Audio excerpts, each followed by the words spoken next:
Greetings and welcome to Three Times Ethical in Africa. I'm very excited to start this YouTube channel. I did have one in the past. Actually, I called my first YouTube channel, my first one was My Meta Mem, which was hosting my animations from back in early 2000s. And then in 2014, I became a UX designer and researcher and decided to specialize in information architecture, particularly social information architecture, because that's the wickedest problem or space, which contains all of those social issues like race, poverty, climate, social injustice, war, and so on and so forth. So I started social UX, and then I didn't persist because I decided that I had to have some social proof that I was a social information architect, and I decided to tackle a wicked problem that exists in the lands on which I reside, which is Blackfoot Territory in so-called Alberta, and decided to create a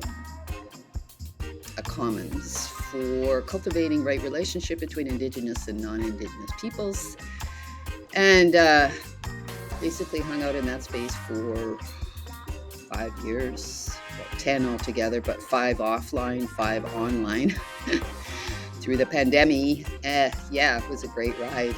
Anyhow, all of that resulted in something called PeacemakerAI.net. So, and that took me into the personal AI space, because PeacemakerAI.net is powered by Personal AI, which is a personal language model, what we know as a small language model, designed to support individual or personal or social UX. Social AI, here we go. Just can't get rid of that social thing. All that bling you gotta bring to your social thing. Anyhow, so now we're doing personal AI. We've been recruited. Because, hey, we know a thing or two about the personal social space. Anyhow, join me on this journey. Looking forward to sharing some of my insights and going along through this virtual ride into Africa and AI for Africa.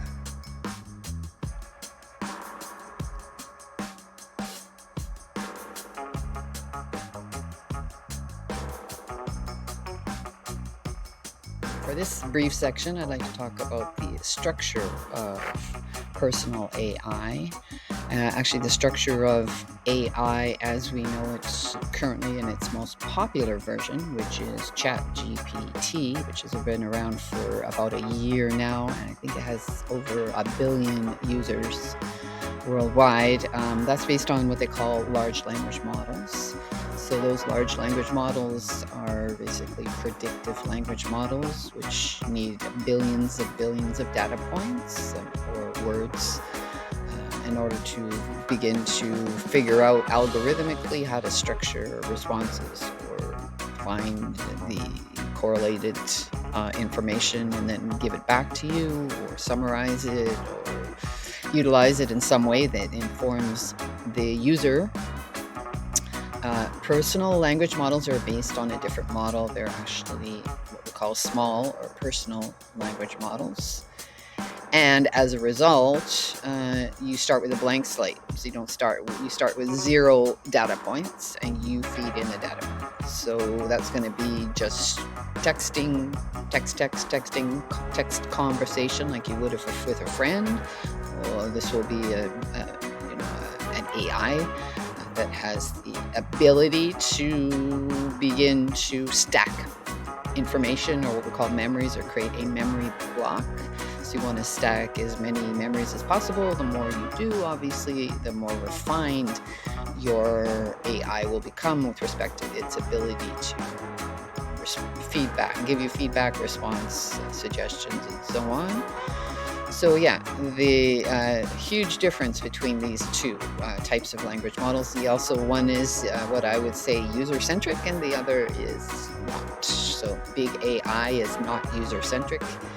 It is actually taking all of the information of all of the former users and current users. Actually, up to this now, we can do real-time chat GTP. So all the information that's going up on the net from all the users, big collective of users, is being sourced, is being fed into chat GTP 4.0, whatever it is now.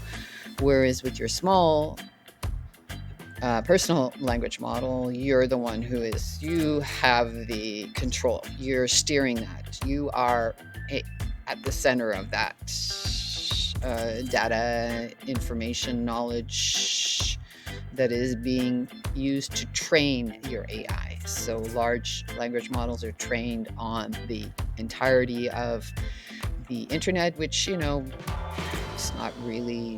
it's not all knowledge in the world by any means. It's very select chunk of knowledge, basically what they call weird, which is like Western, industrialized, educated, rich, democratic countries that had access to the internet because, the internet started in the good old US of A. The New World, what Indigenous people called Turtle Islands. So, and also the UK, there was some, British colonial influence there, but it was not a technology developed, let's say in Africa or even in Asia. It did start in the United States. It was a military operation in order to keep it decentralized with respect to being able to take it down, because it's actually a complex system. And it actually mimics a living system because it continues to grow in what we call emerging spaces of the internet, emerging AI. We're all sitting around waiting to see what the AI will do, how will it evolve and emerge, because that's sort of like biological properties, right? So yes, those are important considerations. The structure is different in a personal AI from a large language model. It's also user-centric because you are in control, you're steering it, you're training it, and and also it's decentralized because it's not you're not a large corporation. Your goal is not to dominate the world as a monopoly on some sort of form of information. You're just sharing your information or your brand or your business, small, medium-sized business. Obviously, an enterprise company could use personal AI, but they would probably choose not to, just because, big tech is, got solid relationships with enterprise level organizations and corporations. So a corporation, has the ability, as we see with big tech, big media, big anything, to influence everything, including politics, as we've seen. Whereas an individual, you can, good luck with that. You can influence your family, friends, your community. You can network with others, form alliances, collaborations, and so on. Build a different type of structure, sharing of knowledge, which, we have known as social media. The structure, it's very important to know that the structure is different between these two. And that's what fascinates me the most, is that you actually train it yourself. So let's get on with looking at different reports on AI in Africa.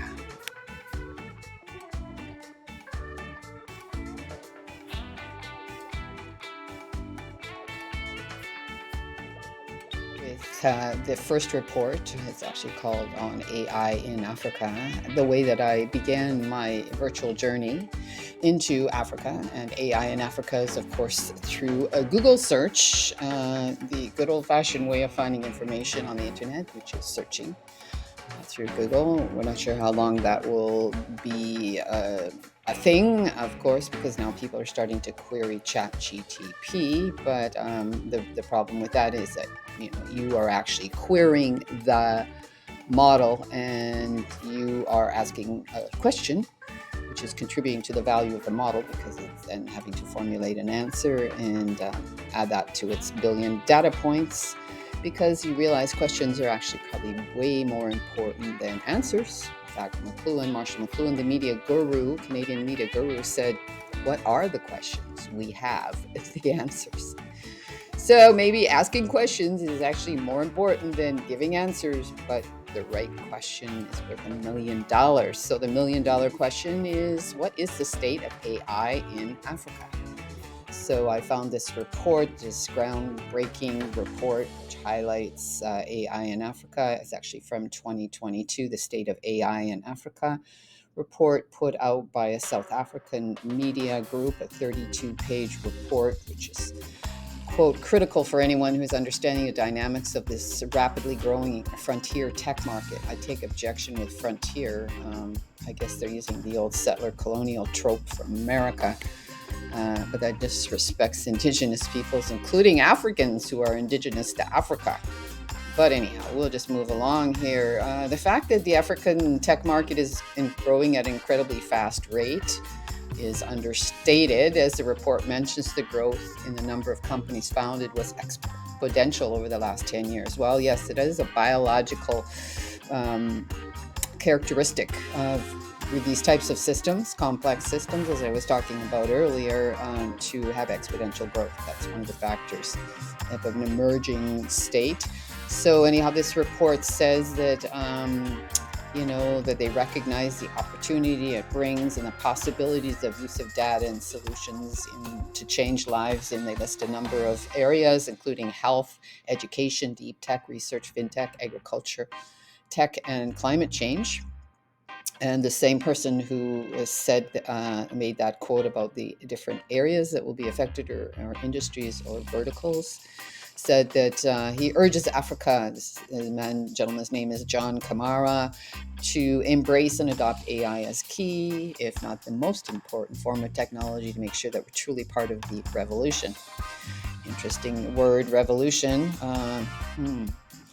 So moving right along here, the key finding is how this AI is how cross-cutting this technology is. So apparently it's in all four corners of Africa: South Africa in the south, Nigeria in the west, Egypt in the north, and Kenya in the east.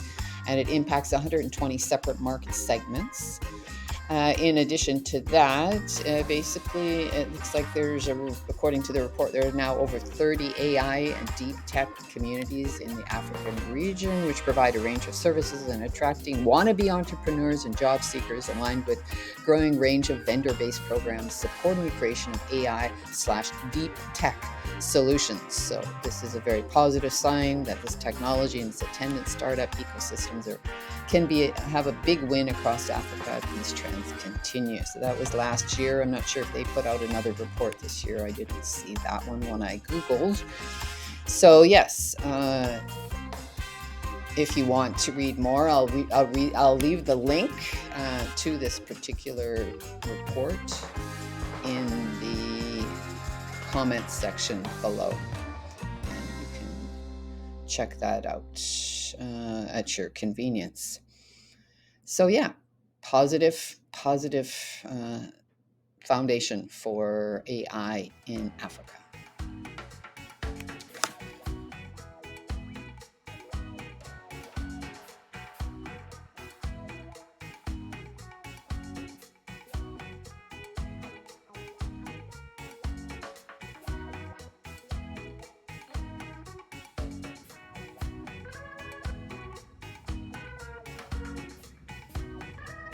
Hey, so I'm excited to share the next article that I found online. This is actually doing Google Alerts. So I was trying to find faster ways to filter through the fire hose of the internet and get things that came in fresh every day. So I set some Google Alerts, and this one is on AI in a use case for legal use, in which the headline read, that Kenyan IT expert has crafted an AI-driven legal app that understands all Kenyan laws.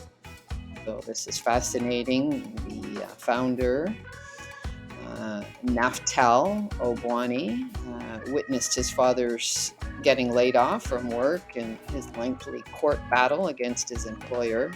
So determined to to bridge this knowledge gap. Bridging knowledge gaps is really important with technology. That's what PeacemakerAI.net attempts to do. He got a training in IT, so he has an IT background and embarked on a mission to empower the ordinary, everyday. And there's the, I think, Swahili word for everyday person, which I don't know how to pronounce. And to take advantage of this emerging technology of artificial intelligence. So his app is called Wakili. It's an artificial intelligence powered super lawyer with a knowledge of all Kenyan laws and judicial systems. An attempt to democratize law and the legal fraternity and opportunity in the world now.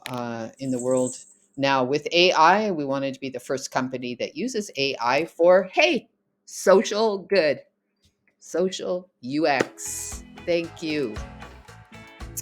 Thank you, my brother, Naftal Obwani, for developing this. I've actually tried it out. It's super cool, really easy. I had a question as to whether or not what it costs to not what it costs, but what are the legal procedures for purchasing land in, let's just say randomly, maybe Kenya. I'd heard multiple things, and this app actually clarified that. So apparently it's powered by, I think they're trying to get 100 different lawyers to train it to be able to understand all the laws in Kenya, both in English and fluently in Swahili. And you can access it on your mobile phone or your computer. Just type in your question either in Swahili, English, Spanish, French, or Italian, and the answers are going to be coming back at you immediately. There's nothing more gratifying than a response from an AI. It's quick. Of course, the answer may not be what you want to hear, but the quickness, the response time is right up there. Yeah, so I encourage you to check out this app. I'm going to put the link below to this article, and then you can go through to the actual app itself. I believe it's linked here. And it's a dedicated, the website says a dedicated full-time lawyer for all your legal advice needs with M. Wakili. I'm not sure what the M is. I used to say AI Wakili. Anyhow, check it out. I'm sure things are changing and evolving as they do with these new startups. It looks a little bit different than it looked the other day, but hey, it's exciting. So kudos and big up to my brother who created this legal advice app.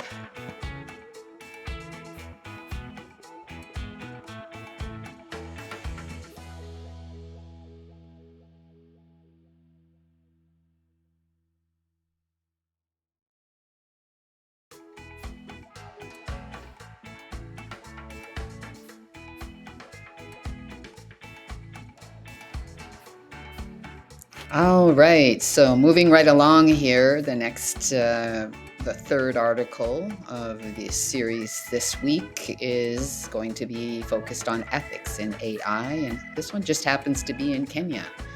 Again, Kenya is one of the 4 leading AI zones, hotspots in Africa. This one is from Time Magazine or Time newspaper or Online Time, whatever it is. Today, it's an exclusive. Its headline reads, OpenAI used Kenyan workers on less than $2 per hour to make ChatGPT less toxic. So we start to see that, in 2022, ChatGPT was hailed as one of the most impressive technological innovations upon its release last November. Lo and behold, it talks about how much money was made and how much money was spent. But the success story is not one of Silicon Valley genius alone. Hey, guess what? In its quest to make it less toxic, OpenAI used outsourced Kenyan laborers workers who earn less than $2 per hour. Now we don't know if that's two US, two Canadian, two, well, it can't be two shillings. It says $2. So, in shillings, that's like I think 200 shillings an hour, which anyhow, we'll leave the numbers for another time. The work was vital for OpenAI. In fact, the ChatGPT had already shown impressive ability to string sentences together, but it was a difficult sell. Why? Because, as I mentioned, it's trained on the weird, that chunk of weird knowledge from the Western, industrialized, educated, rich, democratic countries, for the most part, who participated in the early internet all the way through to today. And therefore, in spite of its impressive linguistic capabilities, there's also a lot of toxicity and bias. No kidding. And there was no easy way to purge that from the training data. So even though teams of hundreds of humans would take decades to trawl through the enormous data set manually, it was only by building an additional AI-powered safety mechanism that OpenAI would be able to rein in that harm. So then where did they look for the manpower or the labor to build that system, which was straight out of playbook from social media companies like Facebook. Hey, yeah, big corporations. The precedent, we're following along this path of social interaction, conversational analysis. There's books on it. So this social ability to talk and to interact and to share information, data, knowledge, whatever you want to call it, um, required that feed an AI with labeled examples of violence, hate speech, and sexual abuse, and the tool would learn to detect those forms of toxicity in the wild. So that's what they wanted to train it on, but of course they needed people to train it, like physically, to help scrub toxic texts from the training sets of future AI models. So they sent thousands of snippets of text to outsourcing firm in Kenya beginning in November 2021. Much of the text appeared to be pulled from the darkest recesses of the internet and described in graphic details. Trigger alert, things like child sexual abuse, bestiality, murder, suicide, torture, self harm, and incest. Luckily, the AI outsourcing partner in Kenya, known as SAMA, which is actually San Francisco-based firm, so it's an American firm that employs workers in Kenya, Uganda, and India to label the data for Silicon Valley clients like big tech giants, Google, Meta, also known as Facebook, in its last iteration, and now Microsoft. It markets itself as an ethical AI company. Wow, if they were ethical, they would not have taken that contract in the first place. But hey, that's not my ethics. But it claims to have lifted more than 50,000 people out of poverty. Well, yeah, maybe. Doing what is the question. So the data laborers employed by SAM on behalf of OpenAI were paid a take-home wage of between $1.32 and $2 per hour, depending on their seniority and performance. Hundreds of pages of documents include workers' pay slips and interviews with 4 employees who worked on the project, who want to remain anonymous for reasons we could probably understand. So, the story of the workers who made ChatGPT possible offers a glimpse into the conditions of this little known part of the AI industry, which nevertheless plays an essential role in the effort to make AI systems safe for public consumption because they're not user centric. No. They are centralized systems of information which need to be filtered and regulated and monitored and, massaged so that they are fit for public consumption. So, despite the foundational role played by these data enriched professionals, a growing body of research reveals the precarious working conditions of the workers. Well, hey, that's an old one. I think that started with the Industrial Revolution, the European, let's go back, and it still continues to this day. So, what happened at the end of the day was that Sama made a decision that they basically were going to withdraw their contract to detect toxic content. because, of course, it had a lot of second and third order effects, shall we call them, on the people who actually had to do that work, who had to translate all of that data, and of course, was very damaging. What this AI did to the hidden labor, human labor in the so called global south, in this case, Eastern Africa, can be quite damaging and exploitive, says Time magazine. These invisible workers remain on the margins, even as their work contributes to billion-dollar industries. So there you have it. Big tech, big AI, centralized, ka-ching, ka-ching, dollar sign, not user-based, top down, not bottom up, not grassroots, centralized, and not user friendly whatsoever. They're just trying to scrub out the old stuff, and in the process of doing that, exploiting other people from other nations, because this is a Canadian, or not Canadian, American company that's exploiting African workers. As one worker said, after having seen multiple versions of, we won't even get in there, some sort of terrible visual exploitation and torture, that it was torture to him. And by the time he got to Friday, working Monday to Friday, he couldn't get it out of his mind. So, we have the beginning of mental, what we call mental health conditions. Yeah, your job contributes to your mental health. So, documents show that the OpenAI signed 3 contracts worth about $200,000 with SAMA in late 2021 to label textual descriptions of sexual abuse, hate speech, and violence. Why would they go to Kenya? Anyhow, they went to Kenya, and in the end, they decided that it was incorrect that employees had to access these particular, or do this kind of work, even though they were paid, oh, here it is, a basic salary of 21,000 shillings per month, so $170 per month. So I don't know how they get $2 an hour. But anyhow, I'm not going to go doing the math conversion between shillings and American dollars and yada yada. But at the end of the day, it looks like SAMA pulled out. They did not issue targets, and the day-to-day work in March, they decided that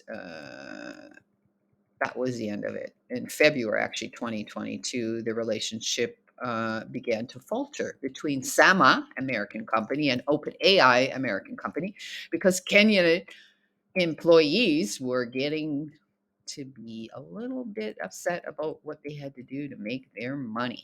So the East African team raised concerns to our executives right away. Yes, Africa.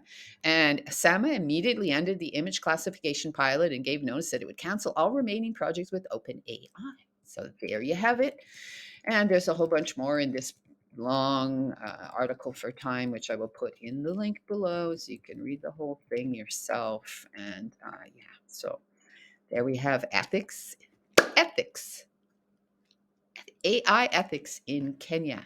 Kudos to the Kenyan people for standing up. Get up, stand up for your rights.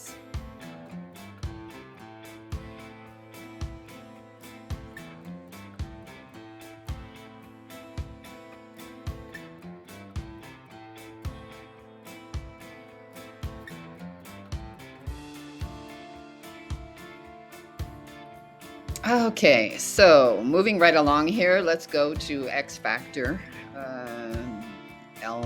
Elon Musk and X, the social media platform we all love to hate.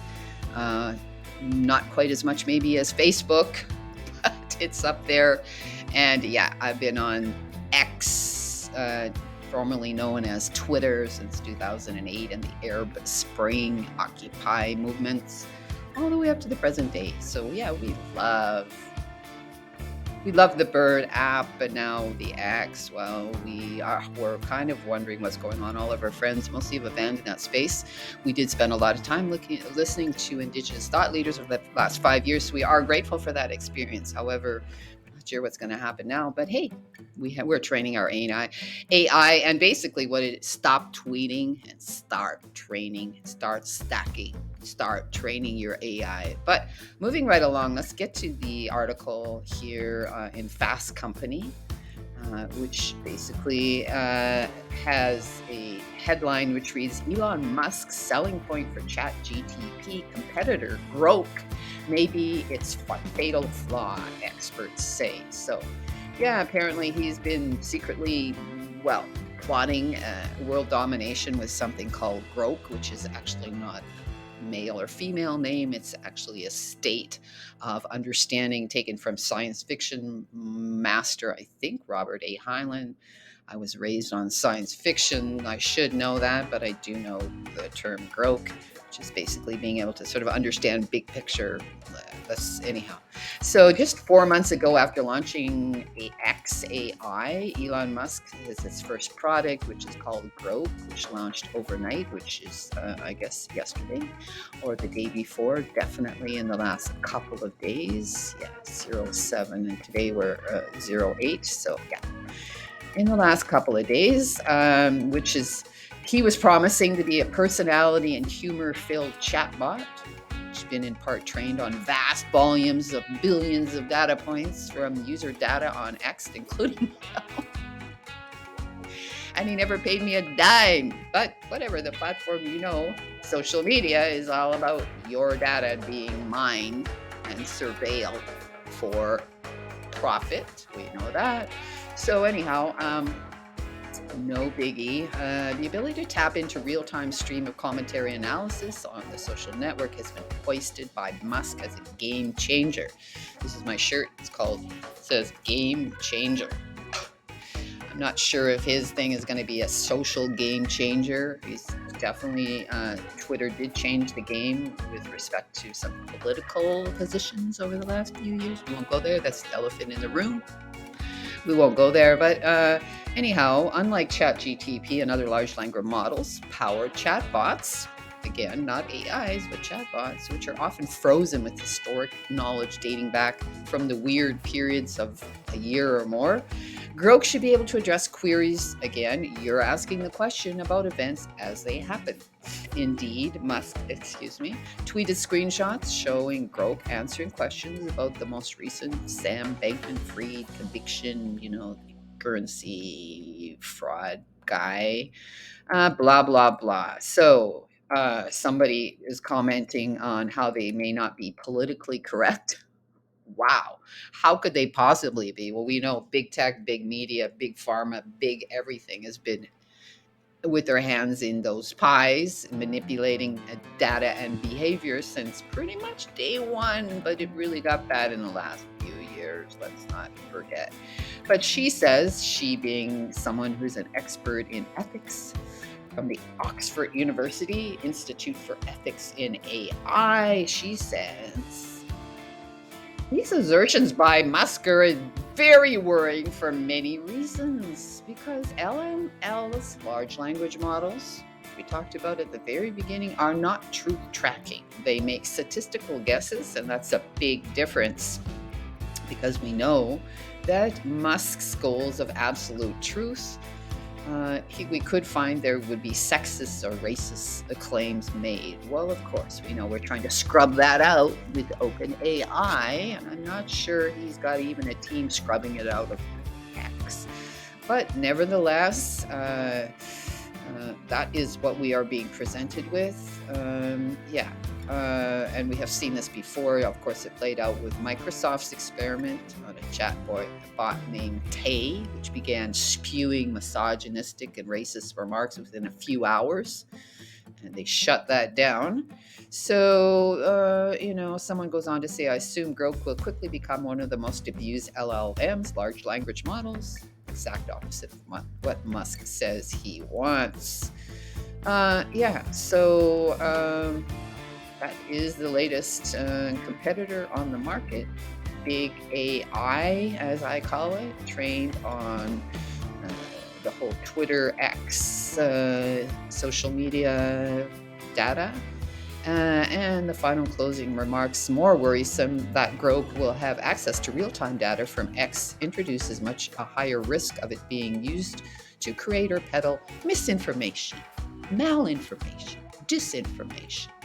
Information as an information architect, social information architect. It's all about information. So she says you can imagine a troll farm peddling misinformation on X and getting amplified through Grope.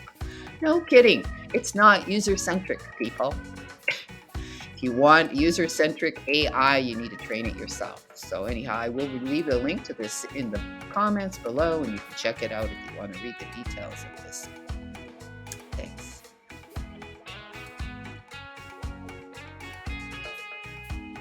The final article that we're going to look at today in this journey from here on Turtle Island in Blackfoot territory all the way across to Africa, and now bouncing back to Turtle Island and to the Blackfoot territory. So the article I'm going to read is local, so it applies to the Alberta market, in which the Blackfoot territory, Treaty 7, Treaty 6, and Treaty 5, 6, and 7 are located, as well as Métis Nations. So this one is an article that comes to us from Global News. The headline reads, Alberta proposes legal changes to software engineer job title to aid tech sector. There has been a push for a long time. I was born and raised in Alberta. It's oil capital. It's been oil capital for a long time, and the attitude, comes with the territory of that. But for the last decade, since I returned from Toronto to Alberta, we've been pushing in the startup community, tech community, mostly up in Calgary, where I frequently have been for my training in my business and my startups engagement, pushing to have them adopt, diversify and do a little more tech, because tech is foundational. Anyhow, so the Alberta government is proposing changes to a tech job title to help make it easier for tech firms to recruit workers. So apparently, I was not aware of this, but the change will allow workers to use a title without license from the regulatory body, the Association of Professional Engineers and Geoscientists of Alberta.